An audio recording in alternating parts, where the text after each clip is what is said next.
Bonjour à tous et bonjour à vous, Bertrand Dumazy. Bonjour Émilie. Et merci d'être avec nous. Alors ensemble, on va dresser un petit bilan de l'année 2018 et puis on va également parler d'avenir avec les grands défis qui attendent Edenred cette année. Absolument, et je me réjouis de cette conversation à venir.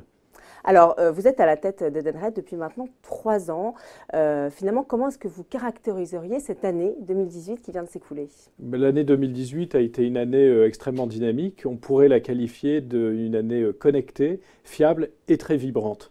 Alors, on va rentrer un peu dans le détail de cette année, notamment au niveau des performances. Je crois que ça a été un très bon cru pour vous, 2018.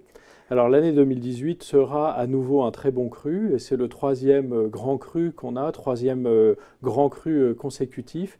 Et c'est vrai que nous devrions poster en 2018 une croissance à 2 chiffres sur tous les principaux indicateurs économiques de la maison. Mais plus que la performance financière, je pense que ce qu'il est important de souligner sur l'année 2018, c'est que en termes d'innovation, on a fait un grand bond en avant sur l'ensemble du groupe, dans l'ensemble des pays et sur toutes nos lignes de produits. Ce sont des nouvelles qui devraient sans doute faire plaisir à vos collaborateurs qui nous regardent. Alors, si on parle de votre activité première, votre cœur de métier, donc depuis 50 ans, vous êtes leader dans tout ce qui est avantage aux salariés, justement. Quand on est leader, comment on fait, Bertrand Dumazy, pour le rester? Alors oui, nous sommes leaders, on a à peu près 36% de part de marché, donc non seulement nous sommes leaders, mais un leader assez fort. Et en fait, on adore ce marché des avantages aux salariés, d'abord parce qu'il fait beaucoup de sens. En adressant ce marché, on offre un meilleur confort de vie et de travail à l'ensemble des collaborateurs du monde entier. Donc on aime cette activité parce que ce marché est mondial, il a beaucoup de sens. Et même si on est leader, il regorge encore de beaucoup de poches de croissance. Ces poches de croissance, en revanche, il faut aller les chercher. Et on va les chercher avec de l'innovation, notamment de l'innovation produits et services. Mais on va les chercher en attaquant aussi de nouveaux segments de clients. Par exemple, le segment des PME.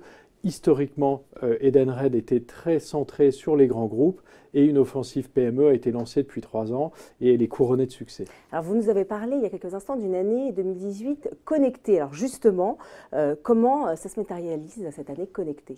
Alors une année connectée, qu'est-ce que ça veut dire? Notre métier, c'est évidemment de connecter toutes les parties prenantes du monde du travail.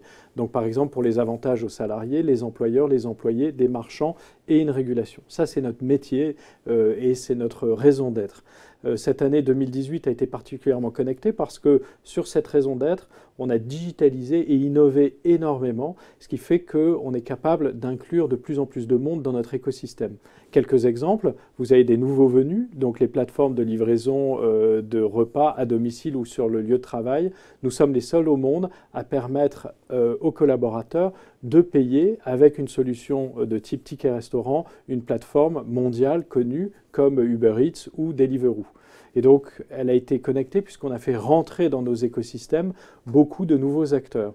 Elle est connectée aussi parce que grâce à nos développements technologiques, nous sommes leaders en fait dans ce domaine du paiement mobile et par exemple, on va atteindre le niveau de 15 millions de transactions en 2018 sur le paiement mobile. Songez que nous n'avions pas de solution de paiement mobile il y a 2 ans. Alors justement, vous nous avez parlé tout à l'heure d'une année qui avait été une année connectée, mais aussi une année fiable. C'est 2 notions qui sont liées.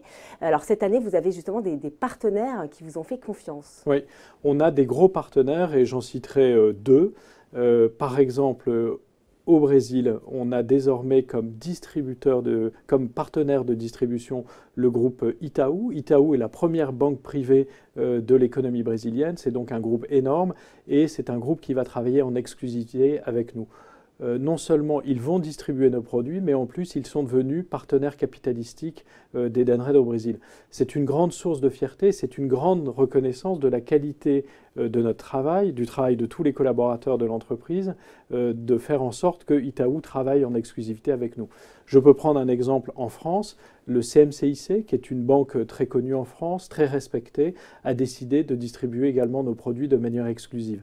Bref, le travail de nous tous et le sérieux que nous y mettons est reconnu et il est de plus en plus reconnu, y compris par des acteurs de très grande taille que sont les institutions bancaires, et j'en ai cité 2.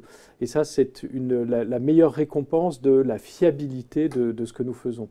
Mais aussi, si nous progressons, c'est que de nouveaux clients rentrent dans notre écosystème, et ces nouveaux clients ne rentrent pas par hasard, ils sont probablement habités par l'idée d'accéder à nos innovations, mais ils nous font confiance aussi pour gérer leurs flux financiers.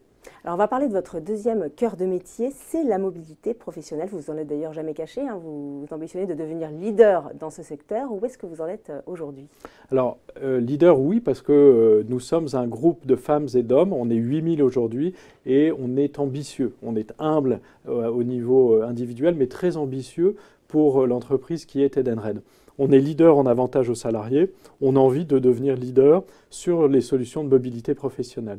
Et donc c'est aussi un marché qu'on aime bien, c'est un marché qui est énorme, c'est un marché qui est mondial, c'est un marché qui a beaucoup en fait de synergie avec l'activité avantage aux salariés. Donc c'est un métier dans lequel on a beaucoup investi et la meilleure manière d'exprimer cela, c'est que c'est un chiffre d'affaires qui représentait en proportion environ 10 à 15% en 2015 et on est à plus de 25% de notre chiffre d'affaires dans cette activité. Alors, effectivement, c'est les chiffres parlent d'eux-mêmes, mais au-delà des chiffres, où est-ce que vous êtes implanté dans le monde? Alors en Amérique latine, oui. Mais pas que. Alors en fait, on est dans un mouvement de mondialisation, c'est-à-dire qu'on avait des bastions et à partir de ces bastions, on est en train de se développer. Donc d'abord en Amérique latine, nous sommes très forts au Mexique et au Brésil et on est en train de développer les mêmes solutions partout où on peut dans tous nos autres pays d'Amérique latine. La même chose en Europe, en fait, on est très fort en Allemagne avec notre entreprise qui s'appelle UTA et on a pan-européanisé l'offre d'UTA. Donc désormais, un chauffeur routier peut utiliser une carte UTA de Kiev en Ukraine jusqu'à Lisbonne au Portugal.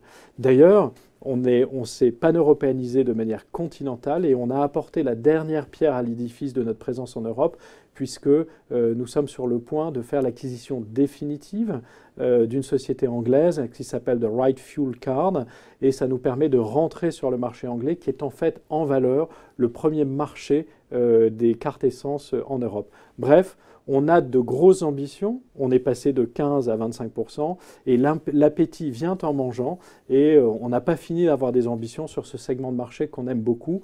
Donc on va le mondialiser en développant nos lignes de produits partout où on peut et on va aussi développer de nouvelles lignes de produits, c'est-à-dire une carte essence n'est pas qu'une carte essence. Désormais chez Edenred, on est capable de proposer des services additionnels comme par exemple la télématique ou la maintenance des véhicules. Alors, des ambitions, vous en avez aussi pour votre troisième métier, troisième cœur de métier, c'est le paiement inter-entreprise. Alors là, pour l'instant, vous êtes, on va dire, un petit nouveau sur ce marché technologique qui est ultra concurrentiel. Où est-ce que vous en êtes aujourd'hui? Alors, on est une petite bête qui grimpe très vite parce qu'encore une fois, on est ambitieux par rapport à cette ligne de produits et on a énormément de talent au sein de l'entreprise qui s'exprime pour accélérer notre développement. Mais comme je vous l'ai dit tout à l'heure, on est aussi par nature des gens humbles, c'est-à-dire qu'avant d'accélérer, on essaye de comprendre. Donc l'équipe de Corporate Payment, ou paiement inter-entreprise en français, est une équipe qui d'abord a commencé à développer des premiers contrats. Et à partir de ces premiers contrats, d'abord, ces contrats ont grossi plus vite que ce qu'on avait imaginé. Si je prends le contrat IATA, c'est-à-dire la gestion du paiement pour 400 compagnies aériennes dans 125 pays pour 10 000 agences de voyage, c'est un contrat sur lequel au départ on avait à peu près 75 pays. Et en fait, comme on a délivré ce qu'on devait faire dans les temps, dans les specs et dans le budget, l'IATA a décidé de nous en donner plus. Et on a désormais 110 pays. Donc déjà, les premiers contrats qu'on a signés sont des contrats qui sont développés du fait de la fiabilité du partenariat qu'on a réussi à prouver. Donc on a fait ça, on a signé avec Foncia par exemple en France et on a 16 contrats de paiement inter-entreprise qui tournent.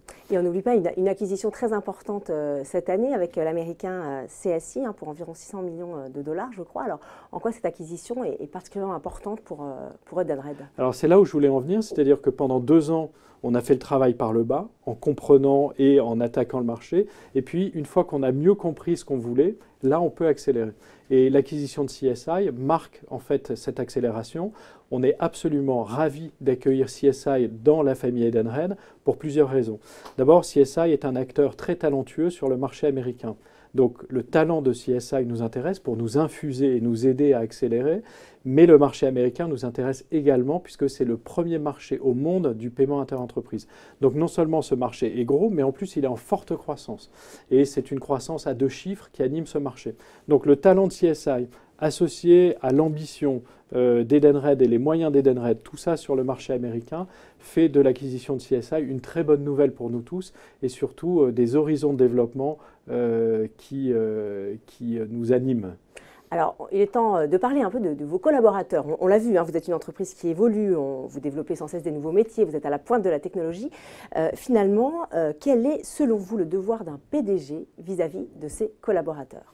Je pense que les devoirs sont multiples et un PDG a charge d'âme. C'est-à-dire que moi, je me sens responsable des 8000 collaborateurs aujourd'hui qui constituent Edenred. Mais si je devais en préciser un ou deux, je pense que le premier devoir d'un chef d'entreprise, c'est de faire en sorte que l'employabilité de chacun de ses collaborateurs augmente. L'employabilité, c'est vraiment je dirais le capital principal d'un employé dans un monde en évolution constante. Et donc notre devoir, c'est par la croissance et par l'organisation en projet, faire en sorte que chacun déploie ses ailes et utilise ses talents et rajoute plusieurs cordes à son arc. Une des manières de faire, c'est de l'organisation en projet et c'est apporter de la croissance pour ouvrir les horizons à chacun. Et en parallèle, je pense que le devoir d'éducation est important, c'est-à-dire qu'on doit pouvoir être formé dans les entreprises où on travaille. C'est d'ailleurs pour ça que je suis heureux d'annoncer en 2019 une initiative de grande ampleur qui est le lancement de l'e-learning sur une plateforme Edenred qui s'appellera Edu comme éducation, mais E comme Edenred, vous voyez la filiation. Sachant que ce dispositif vient complémenter 3 nouveaux dispositifs qui tournent depuis 2 ans, que sont l'Edenstep, ce qu'on appelle la Talent Week et l'exécutif programme. Donc ça va être une pièce supplémentaire. Et donc le devoir du chef d'entreprise, il y en a beaucoup, mais je le résumerai en employabilité et formation permanente. Alors on voit que vous avez de vraies exigences pour vous-même vis-à-vis de vos collaborateurs, mais justement comment on fait pour garder le lien quand on est à la tête comme ça d'une entreprise qui gère 8000 salariés répartis à travers 45 pays, ça ne doit pas être très simple. Alors en fait c'est une question de volonté, c'est-à-dire est-ce qu'on a envie d'écouter et d'être présent ou pas. Alors moi, je dois dire que ce qui me fait lever le matin, c'est la qualité des rencontres que j'aurai. Et donc, pour préciser un peu les choses, en 3 ans, j'ai visité un peu plus de 35 pays. Donc c'est un effort, mais c'est surtout un grand plaisir d'aller à la rencontre des équipes et de voir des équipes qui, dans chacun de leurs pays, en fait, développent et poussent l'esprit Edenred et les lignes de produits Edenred. Donc oui, c'est un effort, mais c'est surtout un grand plaisir de profiter du bain d'enthousiasme, de passion et de talent qu'on a dans chacune des filiales du groupe. Donc de l'humain avant tout. Ouais. Alors puisqu'on parle de vos collaborateurs, on va préciser qu'ils s'engagent pour des bonnes causes, des causes justes. Je pense notamment au Challenge Edenred, qui était donc une course connectée alors sur 300 000 km. Je crois que vous-même, 350 000, et je crois que vous y avez vous-même participé. Racontez-nous un peu cette aventure. Oui, alors en fait, Edenred, toutes les initiatives qui ont été développées et qui sont en mouvement dans le groupe, moi vraiment je les trouve super. Donc Edenred, le principe, c'est de courir, nager, pédaler et d'enregistrer un certain nombre de kilomètres. Et en échange de ces kilomètres, Edenred donne un équivalent à une association. L'association qui a été choisie par les collaborateurs, c'est Make-A-Wish. Pourquoi ? Parce que qu'est-ce qu'on peut faire de mieux que donner du temps et de l'argent à une association qui essaye de réaliser le rêve d'enfants gravement malades. Et donc, on s'y met tous. C'est à peu près 2000 collaborateurs qui ont couru cette année et qui ont plus couru en fait que l'année dernière, puisque en gros, on a pu faire 10% de plus en 2018 par rapport à 2017. Donc, j'attends avec plaisir le cru 2019. Mais j'en profite aussi pour remercier les 8000 femmes et hommes d'Edenred qui, en partie, ont contribué à ce challenge. Donc, tout le monde y a participé. Oui. Alors, ce challenge sportif n'a pas été le seul cette année. Je crois qu'il y a eu également la Journée mondiale de solidarité Ideal Day. Oui. Alors, qu'est-ce que c'était au juste ? Ça, c'est un autre truc que j'adore. C'est qu'on a décidé de donner une journée de travail.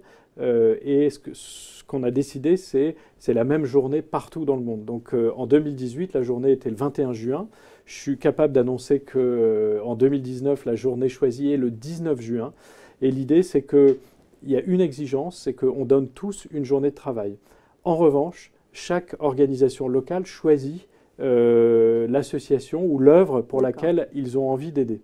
Et donc c'est formidable, vous vous levez à 6 heures du matin à Paris, vous savez déjà que vos amis asiatiques en fait, ont contribué depuis 5 ou 6 heures. Grâce à WhatsApp ou d'autres applications, vous savez ce qu'ils sont en train de faire, vous savez que vous allez prendre le relais, et ce relais, vous allez le passer en suivant le cycle du Soleil à l'ouest de la Terre. Donc par exemple, moi en 2018, j'ai eu la chance d'être au Chili, et donc j'ai eu la chance d'être intégré aux équipes chiliennes qui ont fait la rénovation en fait, d'une nurserie et école maternelle. Et ce qui est stupéfiant, c'est que vous voyez l'école à 8 heures du matin et vous la voyez à 18 heures, elle est transformée du sol au plafond. Et donc ça, c'est aussi une autre merveilleuse initiative d'Edenred, et vivement le 19 juin 2019. Le prochain challenge. Alors, on voit que donc 2018 a été une année riche et vibrante, et justement, c'était ce terme que vous employiez en début d'entretien, une année vibrante. Tous ces projets et toutes ces réussites vous ont donc fait vibrer, Bertrand Dumazy? Vous le voyez, Ça se voit.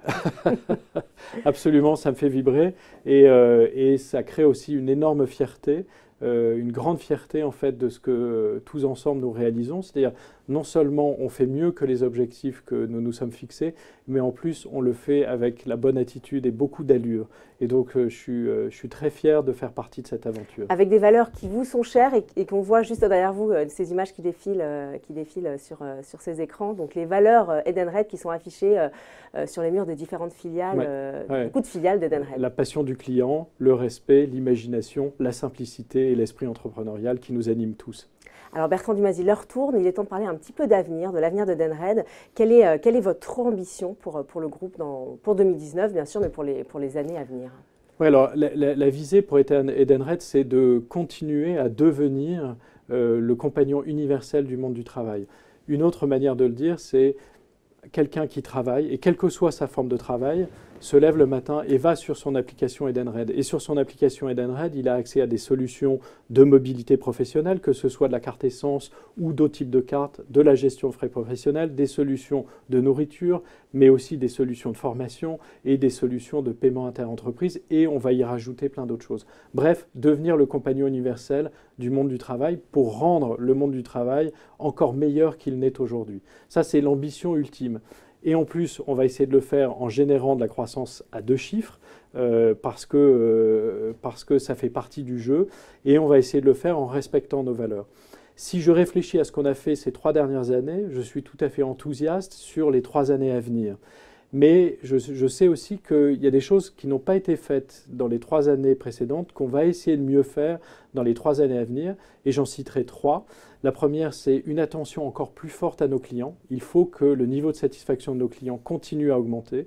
Deuxièmement, des programmes un peu plus puissants qui nous permettent d'engager tous nos collaborateurs, et donc un travail encore plus fort sur l'engagement de nos collaborateurs, et changer ce qui a changé dans nos méthodes managériales ou dans la manière d'expliquer les choses.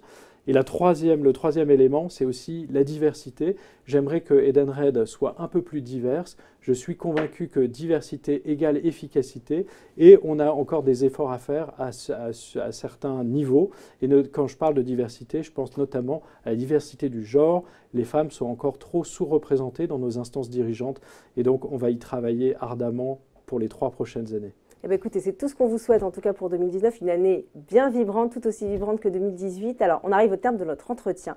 Donc, il est temps maintenant de vous adresser directement à vos collaborateurs, vos 8000 collaborateurs qui vous regardent. Vous pouvez regarder la caméra et leur adresser un dernier message pour cette année qui vient, pour 2019. Oui, alors écoutez, ce que j'aimerais partager avec vous, c'est d'abord tous mes remerciements pour l'année 2018. Quand on regarde ce qu'on a fait ensemble, notamment sur les résultats, sur la manière, mais aussi sur la préparation de l'avenir, du fond du cœur, je voulais vous remercier. Ça a été une aventure formidable. Je voudrais vous souhaiter ou vous présenter mes meilleurs vœux pour l'année 2019, que cette année soit une année douce pour vous et l'ensemble de vos familles, et qu'elle vous permette de réaliser peut-être un rêve à l'image de notre skipper Emmanuel Leroc, qui a pu réaliser grâce à notre travail le rêve de participer à une course que vous avez tous suivie, qui s'appelle la Route du Rhum. Et donc, à l'image d'Emmanuel Leroc, notre skipper, je vous souhaite de réaliser un rêve. Merci beaucoup.